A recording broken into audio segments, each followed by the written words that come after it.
At ito na nga mga idolo, sa puntong ito habang nagbabiyahe kami papunta ng Baguio, dahil sa pag-deliver namin ng order na billiards na standards, eto nag-stop over muna tayo dito sa may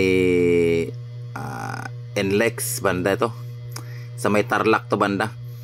Di na nga kinaya at nagutom na kami. Kumain muna kami dyan sa 7-Eleven at nagkapi-kapi.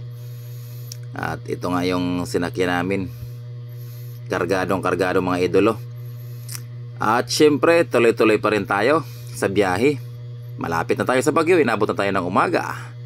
Eto na, tuloy-tuloy lang. Napakaganda ng mga view, mga kabundok ang dinaanan. Ito, nagbibiroon pa kami sa loob. Yan, tuloy-tuloy lang tayo. Ito mga kaganapan kahapon. Halos isang araw din natin mahigit na i-deliver ang ating billiard. At sa wakas, nandito na nga tayo sa ating customer sa Baguio City. Eto na, sinit up na namin ang kanyang order. Hindi ko na binidyohan kung paano isinit up mga idolo. Ang nabidyohan na lang ito, nagbibilang na si Busing para sa bayad sa amin. At ito na nga yung kabuuan. Maraming salamat Busing sa deal. Okay. At napakabait talaga ng mga napakabait talaga nila sa amin. Pinakain nila kami pagdating namin doon ng umagahan. Binigyan pa kami ng snacks.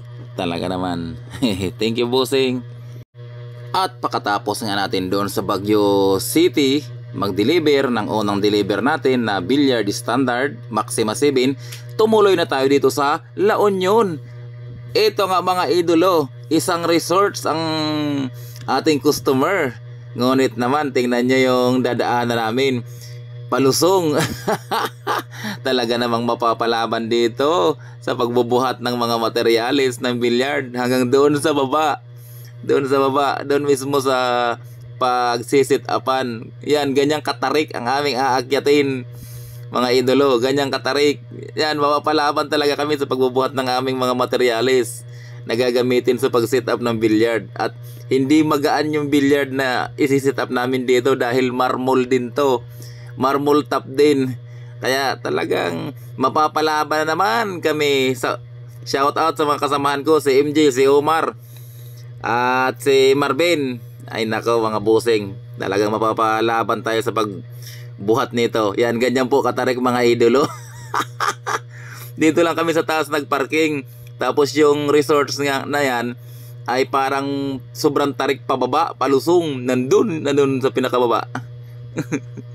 At shortcut na tayo mga idolo. Sa wakas, ito na-install na natin ang order nila Busing Madam na standard billiard marmol top Maxima 7. Yan, kulay green. Sa wakas, ito sinasampulan na nga natin kung paano maglaro dito.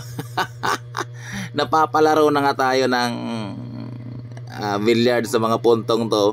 Napapatesting na nga tayo kung talagang maganda ba talaga. Ito na mga idolo, natapos na nga ang billiard sit up. Sa wakas, okay na din. At pagkatapos nito, makakauwi na rin kami ng Manila. Ayun na nga. Sa pag-uwi naman namin, medyo mahaba-habang biyahe din, halos 7 hours din. At nakarating na, salamat.